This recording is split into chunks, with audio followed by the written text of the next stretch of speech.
started out with the idea that I would do this and entitle it The Character of a King. And I changed my mind to focus on it a little bit broader than that, but we will be discussing the character of kings and then the character of the king. So I changed it to this title, and we'll be looking at the different kings, and then of course we'll be considering Jesus as the king, the Messiah. A couple of lessons at the end which doesn't do justice to who he is and what he does, but obviously if we're doing a survey of all this history, and it's a lot of history, then it's going to be difficult to fit all of that in. So we will be surveying, we will be, kind of glancing at different things, as Rick, I think, said in his study, from a 30,000-foot view more than, right in the forest. But I think there are a lot of things that we can gain from this. Part of this is to say, okay, we're studying, we're doing our adult curriculum and including one of the sections that the children are going through in their study. So we've got a 12-quarter, 3-year curriculum. Right now it's weighted toward the Old Testament, 8 quarters in the Old Testament, 4 quarters in the New. We may change that up, spend a little more time in the New in the future. But this quarter is the United Kingdom. Next quarter is the divided kingdom. We're going to combine those two as if one was not enough. We're going to combine them both together.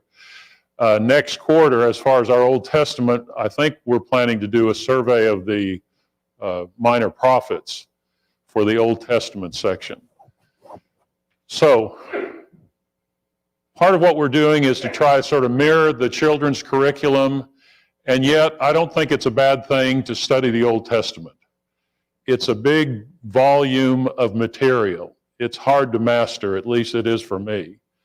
And I think the more we go over it, the more familiar we get with it, the more it means to us, the more we can rely upon it for lessons that we can learn. So I think it's a worthwhile study that we do. All right, so having said all that, here's our schedule. And you'll notice here, and what I did change from the digital copy I sent out the other day, I discovered in what I sent out that lesson 4 was both Solomon's reign and then the temple built and dedicated. And of course, those things are very closely related, but I just made them one lesson. I'm calling that lesson 4. So the hard copy has that correction. It's not a big deal. It's just the numbering of the lessons. So now we've got 10 lessons instead of 11 lessons, but 2 of the lessons, number 1 and number 4, are going to be 2 sessions for that lesson. So we're going to spend tonight on the Old Testament survey. We're going to spend next week on an Old Testament survey. And then we'll go from there into the different kingdoms, the different kings. So tonight we're going to look at the Old Testament and to think about from creation to the time of the Judges, which we just completed this study of Joshua and Judges. So we're really reviewing. We have spent really the last year looking at these sections. We studied Genesis, then we spent a quarter on Exodus, then we spent a quarter on Leviticus, Numbers, and Deuteronomy, and then we've just spent a quarter on Joshua and Judges. That's a year that we've spent. So if we spent a year studying all of that literature, those books, probably worthwhile to stop and take a breather and say, okay, what are we looking at? What did we study? What have we come away with? So that's what we'll try to do tonight and next week. And I will also add that these lesson sheets are kind of a guide to the study. I plan to, as much as possible, go over the material in them. But as you'll see tonight, there is additional material in the slides that aren't in the lesson sheet. I didn't want to have a 100-page handout, and I wouldn't have gotten it done if I'd wanted to. So I'm kind of developing these lessons as we go. I've got the outline, but working up the lessons as we go. All right, so our purpose of our study is to survey and summarize the kings of Israel. And you know, and I know, that that's a lot of names, a lot of events, a lot of history. No way that we can just, in fact, last time we went through this, Collie actually took us through all of that information. It was a very helpful study where we looked at each king and what he was doing and what he was trying to accomplish. So this time we're going to lump them together a little more, and we're going to try to come up with some evaluations and kind of ask the question, how does all of this fit into God's plan? What was he trying to do? Was he successful? Was he not? And then secondly, we'll determine the role of these kings in his plan, both for Israel and ultimately for redemption. So how do the kings fit into God's plan? And we'll do something here in a moment that'll kind of get us started along that path. Consider the character of these kings. So this is where I said originally that's what I was going to make this study. That will be part of what we do. As we study different kings, we're certainly going to be looking at their character and ask the question, how do they measure up? And what's the standard? You know, we often talk about the good kings and the bad kings. And actually what you discover as you study through there is the good kings did some good things, but they also did some bad things. And there were at least a few of the bad kings that actually did a few good things. So might be worth just considering what God expected of them and what he had in mind. So God's expectations, and then, of course, we're comparing all of this to the coming Messiah, who is described as being a king. All right. With all that in mind, I want to start out with a question. Did God want Israel to have a king?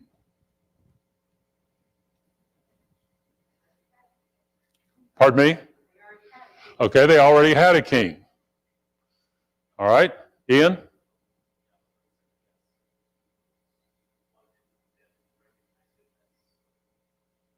Okay, yes, he wanted them to recognize him as their king.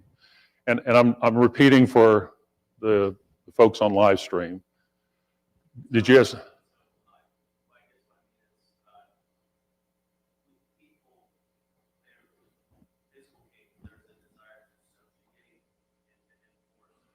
Okay.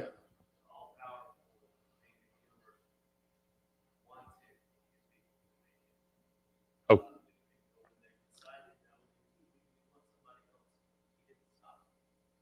Okay. All right. So the tendency of physical kings is to subjugate people, maybe beyond what is expected. But once God chose a king, he didn't stop them, was kind of your comment there. All right? All right. He made provision for a king. Interesting.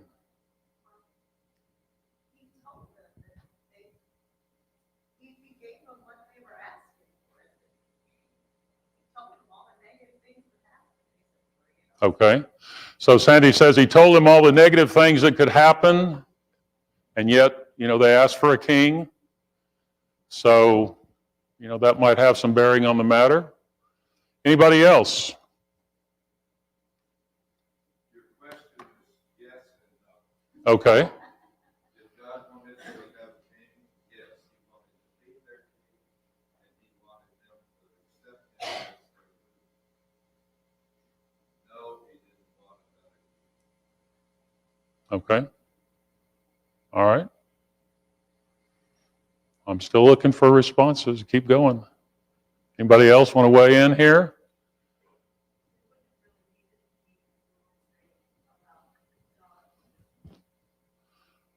Okay, so if they'd allowed God to rule as he intended, they wouldn't have needed a king. It was Levon's comment. Somebody else? Rick?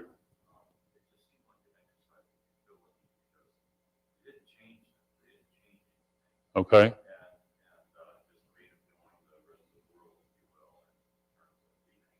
Okay. All right.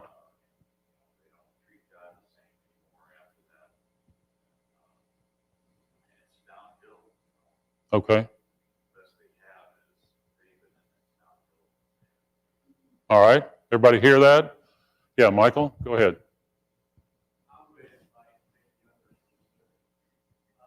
Okay.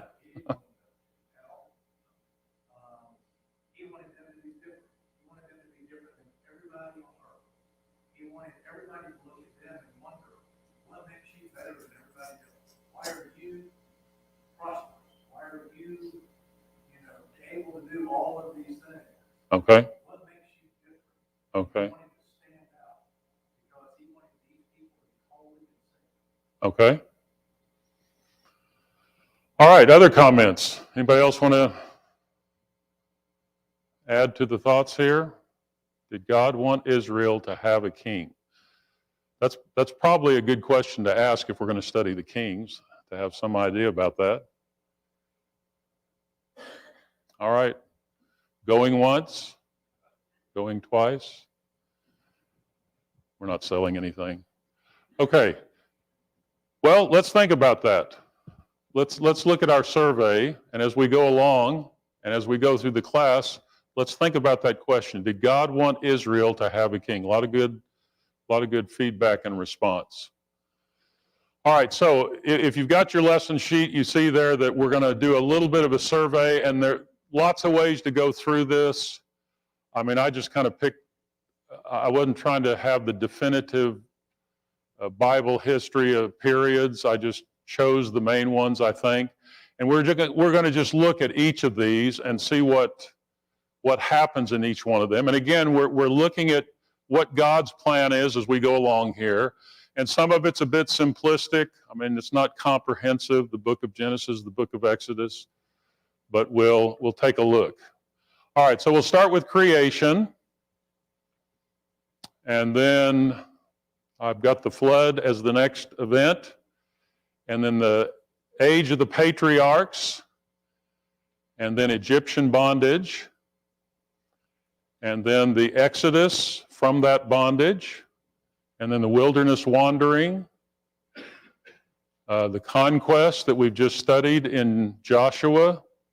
And then the period of the judges. So that kind of brings us up to date, and that's what we'll look at this evening. But let's go ahead and look at the other periods. So the United Kingdom follows. Then we usually describe that as the divided kingdom. And then there is captivity at the end of both of those kingdoms. And finally, there's a return. Okay? So I think we all know generally what those different periods are about. So let's start with the creation up there. And I ask you some questions on the sheet there. Of course, Genesis 1:1, in the beginning, God created the heavens and the earth. What was sort of the culmination of his creation? It would seem from chapter 1. Yeah. Creation of man, male and female, down there in chapter 1, verses 26 and 27. And so that completes things. On the sixth day, God rests on the seventh day. Then in chapter 2, we get some additional information.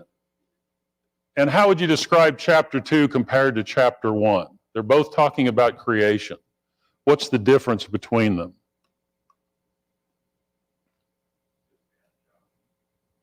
Okay, gives man a job. And that's what we're going to look at here in a moment in verses 8 and 15. So what's different about chapter 2? You know, some have even said, well, this is a second creation because it's another account. Well, it is sort of a different account, but what does it do in that second chapter? Say it again.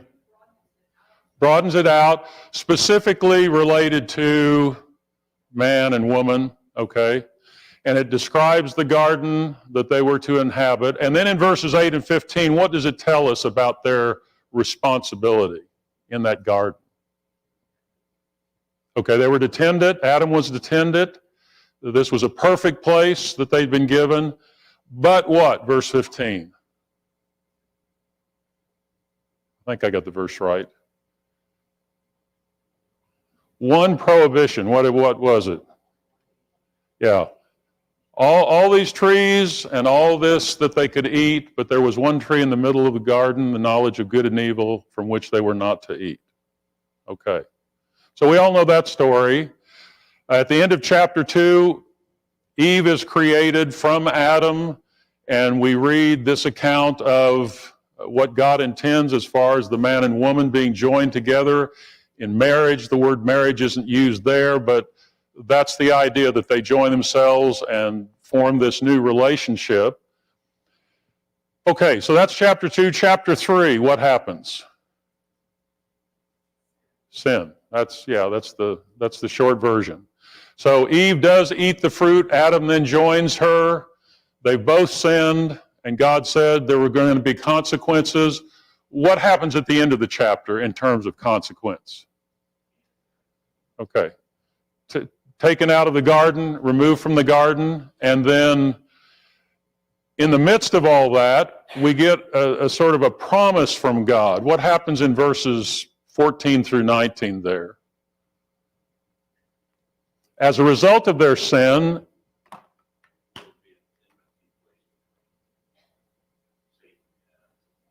okay, so an enmity, Rick says, between Satan and the woman. And really, we could go down through that list again. We won't go through all of these details other than to say a consequence, a penalty placed on the serpent and his offspring. Same with the woman, and same with the man. Now, out of that, what's kind of related to God's plan in all of that? If you were to pick something out, I mean, all of it's a part of God's plan, but in terms of redemption, the sin has just been committed. So is there any light at the end of the tunnel here? Okay. Yeah, there's something said about the serpent and his offspring and the woman and her offspring. Or some versions, the word seed was used. Kind of interesting to describe it in that way. The woman's offspring. Usually it's the man's offspring or the man's seed. Here it's the woman's offspring. So it's going to be the seed of woman, the offspring of woman, and the penalties are that the serpent is going to bruise the heel of the seed of the woman, but what's the woman going to do? Her offspring. Bruise his head, okay? So if you were thinking which of those is worse, the one on the right is worse, okay? If you get your head crushed, you're in worse shape than if you bruise your heel. All right, so let's keep that in mind. Sometimes this is called the proto-evangelium, which is kind of the idea of the first gospel, the first idea of God's going to do something to fix this problem of sin that arises in the Garden of Eden. All right, so we know all of this. The flood comes along, and what does the flood tell us? I mean, what are some basic lessons you could learn from the flood? Say it again. Okay, sin is destructive, so God wipes out mankind except for Noah and his family. Does that solve the problem? No. As soon as, they emerge, the family of Noah emerges, why Noah, I said Moses, sorry about that. Noah is, guilty of sin. So even though you've taken away all of humanity except for these, you still have this problem of sin. So that's not the ultimate solution to this. All right, so Genesis 12, we get to the patriarchs, and there's some promises made to Abraham in chapter 12, verses 1 to 3, and then down in verse 7. What are those promises? He'll make him a great nation, verse 2. Yeah, make his name great. And he says, you'll be a blessing. That's kind of an interesting word because what that's suggesting is you are actually going to be serving others. You're going to be a blessing by serving others. So right there at the outset, you've got God saying, yeah, your name will be great, but you will be a blessing to others. Now, if someone curses you, what's going to happen? They'll be cursed, okay? And then, I think it's verse 3, what else? All the families of the earth are going to be blessed in you. Now, at this point, if we didn't know anything else, we don't really know, I think, what all that involves. I mean, we know now, but we wouldn't have known necessarily then. And then down in verse 7, what else does he promise?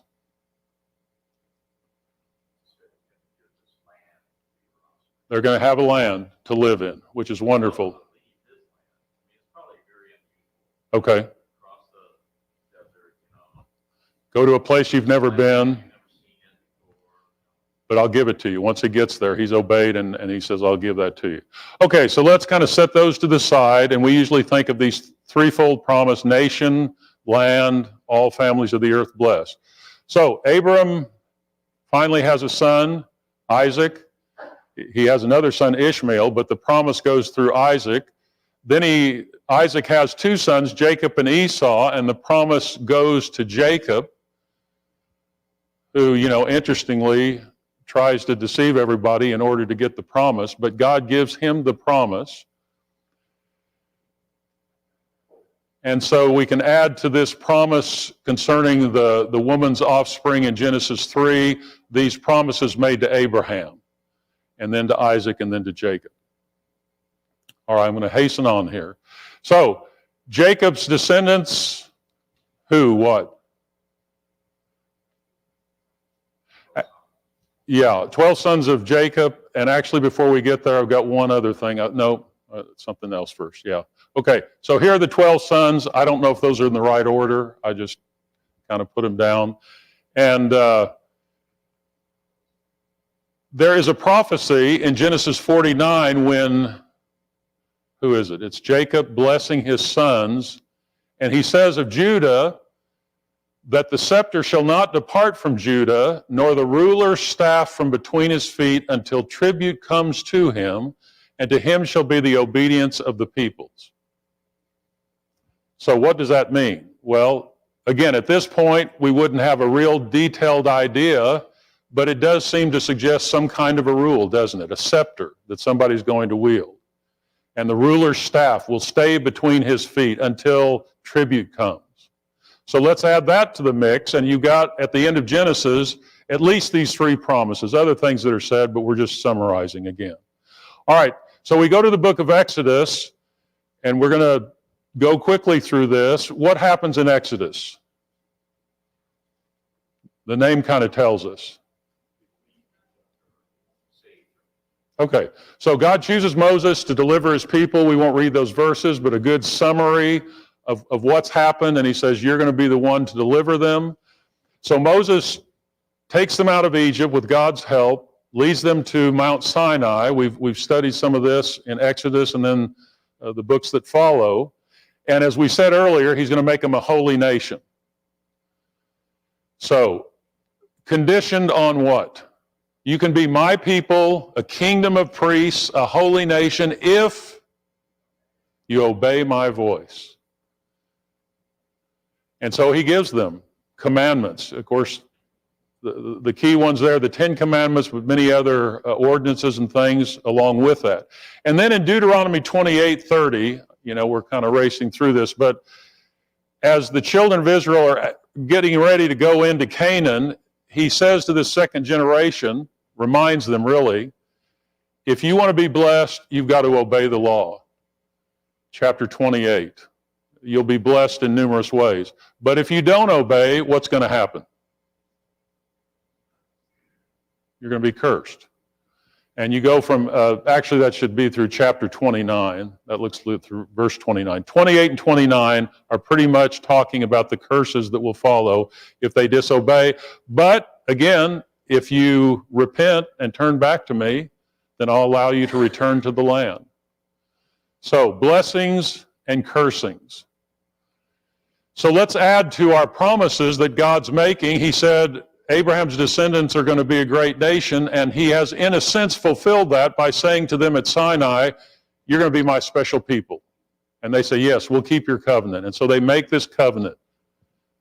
And Israel is kind of bound by that. Now, we mentioned earlier that as a part of Deuteronomy, look at chapter 17. And what's there in chapter 17?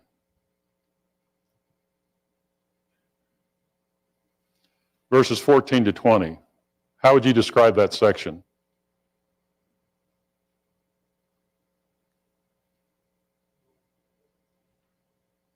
Rules, did somebody say rules? Okay. Rules for a king. If you're going to have a king, this is the kind of king I want. And I'm trying to get there. Okay, Deuteronomy 17, verse 14.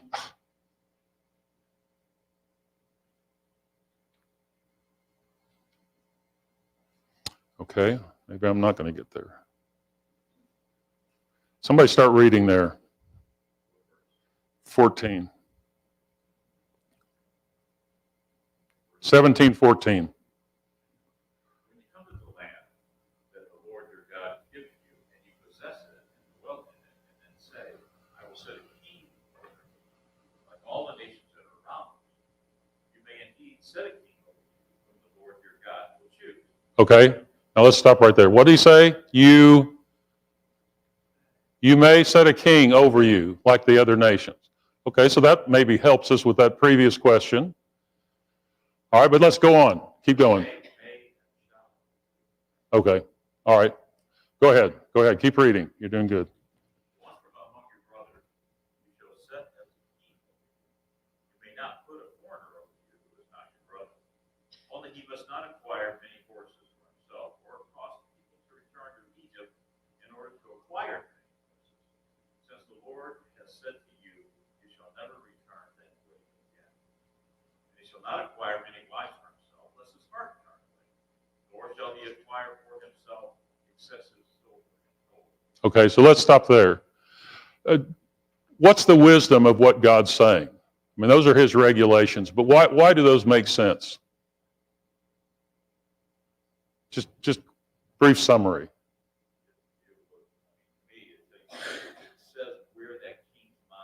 Okay, it says what he's focused on. It's not on acquiring possessions or wives or riches, is he?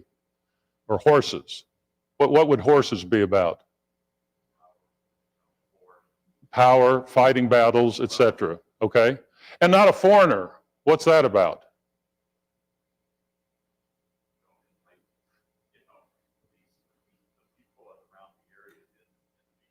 Okay, yeah, we want an Israelite, and there could be others that became a part of Israel if they kept the law, but he's saying, I want someone who's part of this nation to lead them. Okay, if you will, finish that off there, 18 to 20. And when he sits on the throne of his kingdom, he shall write for himself in a book a copy of this law, approved by the Levitical priest.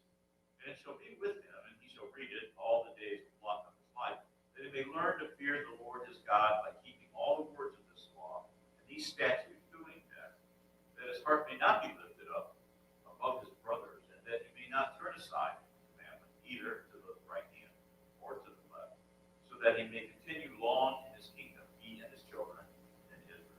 Okay, so on the other side, what's the gist of this in the blue there on the right side? What's the idea? Knows the law, keeps it, and how does that kind of enter in with some of the comments we made previously? If he knows the law and he's keeping it, what kind of a king is he going to be?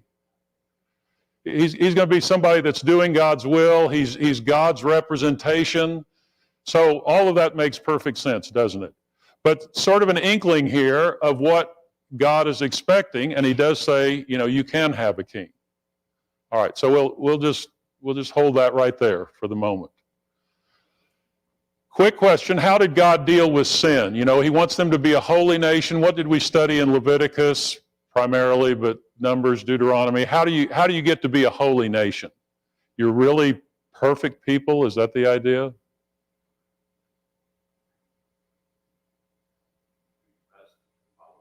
Okay. And then when you don't, okay, so all this other, the tabernacle, God's presence, the priests offering the sacrifices for sin. So God has a plan in place for Israel and for their sin. Okay. Yeah. God is the head. Okay, theocratic. So theos, God is the head of this nation. All right, let's spend a few minutes. We've got about 10 minutes on the conquest, and we'll get as far as we can here. Israel is said to have taken the land. We went through this with Rick, Joshua chapter 21, 43 to 45. Thus the Lord gave to Israel all the land that he swore to give to their fathers. And then verse 45, not one word of all the good promises that the Lord had made to the house of Israel had failed. All came to pass. And then when Joshua addresses the people, he says, I'm about to go the way of all the earth. but not one word has failed of all the good things that the Lord your God promised. So, did they take the land? Yes, they did. God kept his promise. But, thinking back to Deuteronomy 28, you can stay in the land as long as you obey. Okay. So you can't break the covenant and then expect to stay in the land. So let's ask the question, what enabled them to take the land? Look at Joshua 4:14. I don't know if these verses were in there or not. I didn't check. But I think an important verse here. This is right as the people are crossing over into the land. And somebody read that for us, Joshua 4:14.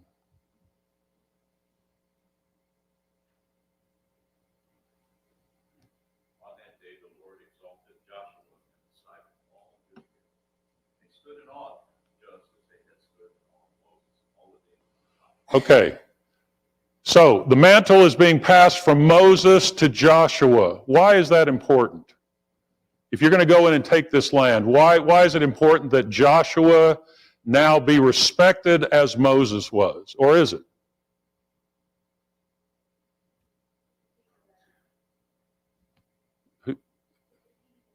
Okay, to continue, what God is doing, and he's chosen his leader, and now you have a leader, and he's going to tell you what to do and how to do it. Let's look at another passage, chapter 11 and verse 15. So, couple along with that idea what's said in verse 15, which says, just as the Lord had commanded Moses his servant, so Moses commanded Joshua, and so Joshua did. What's important there? He's the kind of leader that does what God commands. And Moses had his times when he didn't obey, but he for the most part obeyed God. And so Joshua is of that same disposition. He left nothing undone of all that the Lord had commanded Moses. Now turn back to chapter 1 of Joshua. And we went through these verses, but let's look at them again. Let's see what's involved in doing all that the Lord commands. Verse 5 of Joshua 1, no man shall be able to stand before you all the days of your life.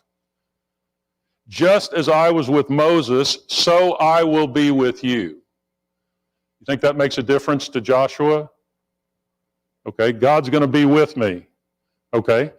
I will not leave you or forsake you. We've heard that statement, haven't we, in other scriptures. So God's not going to leave us. Be strong and courageous, for you shall cause the people to inherit the land that I swore to their fathers to give them. Only be strong and very courageous, being careful to do according to all the law that Moses my servant commanded you. Do you get the idea that there's kind of a secret formula for staying in the land and taking the land? What's it kind of seem to be tied to? We're going to do what God tells us to do because he's in control and Joshua is his leader. So he tells that to Joshua. Do not turn from it to the right hand or to the left, that you may have good success wherever you go. This book of the law shall not depart from your mouth, but you shall meditate on it day and night, so that you may be careful to do according to all that is written in it. And by the way, is that good advice for other people than Joshua? Yeah, that's a great way to think of what we need to be doing as far as God's law. For then you will make your way prosperous, and then you will have good success. Have I not commanded you? Again, be strong and courageous. Do not be frightened, and do not be dismayed, for the Lord your God is with you wherever you go. Okay. So that's the charge given to Joshua. Now here are some maps. And I love to use these maps, And I would just challenge you, use a map when you can, because the more you look at it and you get just a general idea of what's happening and where it happens, I think it'll kind of bring some of this more to life. So here are the children of Israel at Abel Shittim across the Jordan. And so they go from there over to Jericho. They take that city. And then the first move they make, notice the topography there. Where do they go from Jericho? What direction? They're going up. They're also going west, but they're going up. And what they're doing is they're cutting the country in two. Smart?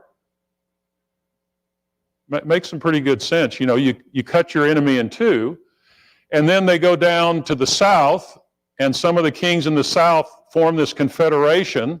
So they go down there, and with God's help, they defeat them, and they take some other places. And then they go up to that northern half, and they take, again, they defeat a confederation of kings up there. All right, so look at this map, and look at the way the land is distributed. The last part of Joshua tells us about how that's done. So who's down there in the south? Yeah, Judah primarily. Simeon is kind of right in the middle of things. And then notice as you move up just a little bit, okay, you kind of got several of them bunched together. So over here on the left is Dan. Ephraim is mentioned all through Judges. Benjamin is right here. You know, these don't seem to be as big a territory as Judah down here. And here is Jerusalem, right between Benjamin and Judah. And then you've got those tribes that are on the eastern side, Reuben, Gad, half tribe of Manasseh.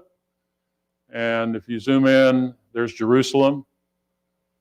Okay, going on up.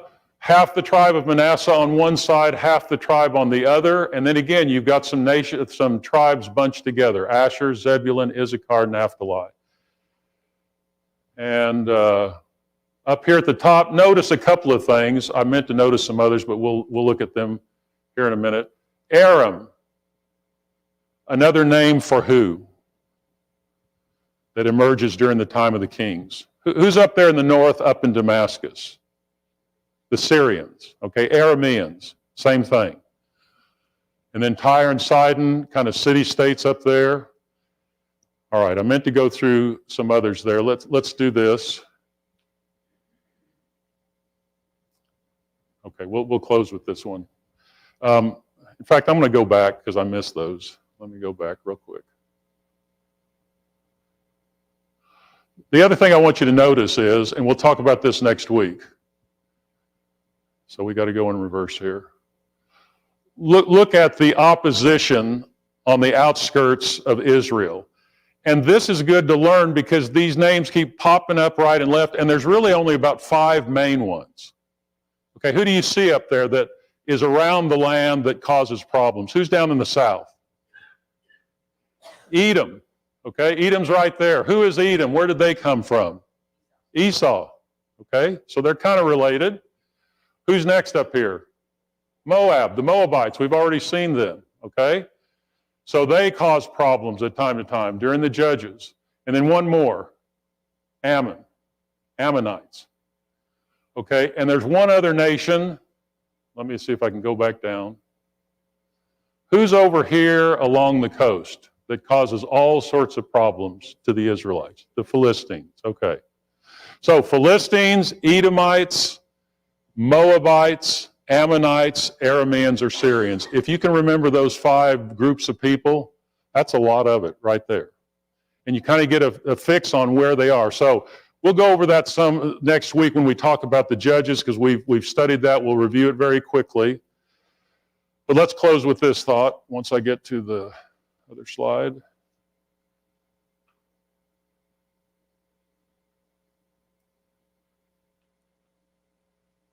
Finally, okay. What would you say? I mean, let's just, again, think in very broad terms. As Israel's getting ready to go into the land, what are some good rules of thumb if you want to be successful in doing that? We've already looked at Joshua specifically, but what about the people? Can you think of just some broad things that they need to do if they're going to be successful? What would you say? What's that? Okay. Obey God's command. And as a part of that, the first one I've got here is trust God. So trust Him instead of putting your trust in men. All right, anything else? Read His Word. Okay, so be familiar with His Word. Carefully obedient to God's Word, which necessitates knowing it. All right, something else that just caused them problems from the very get-go until they were taken away into captivity. What's the one thing God didn't want them to do? In fact, it's at the head of the list of the 10 Commandments. Don't turn away to the idols. You got to separate yourself from the people in the land. And then the last one's kind of like the first one. Trust in God's care. God's going to provide for you, even though it doesn't look like you have what you need. Guess what? He can cause a victory in battle, even if the other force is bigger than you and they've got better armaments than you. If you'll just trust in God, He'll take care of you. All right, we're going to stop there. We're out of time. We'll pick up at that point. So we're going to think a little more about Joshua than the judges, and then we'll kind of broadly think about the kingdoms and the kings.